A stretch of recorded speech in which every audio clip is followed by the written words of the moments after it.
In this video, I'll guide you on how to change your time and date on an iPhone. If you find this video helpful, don't forget to like and subscribe. Let's go.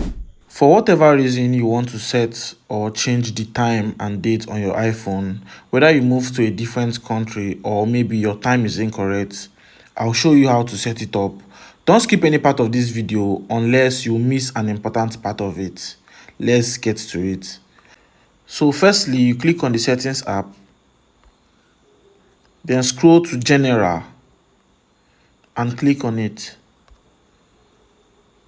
When it opens, you scroll down to date and time. You click on it. When the date and time opens, the first thing to do is to turn off the set automatically. When you do this, you'll be able to set your time to whatever you want it to be. So turn off the set automatically. Now we can select the date and choose any date of our choice, or we can go over to the time and select any time we want it to be, and that's just it.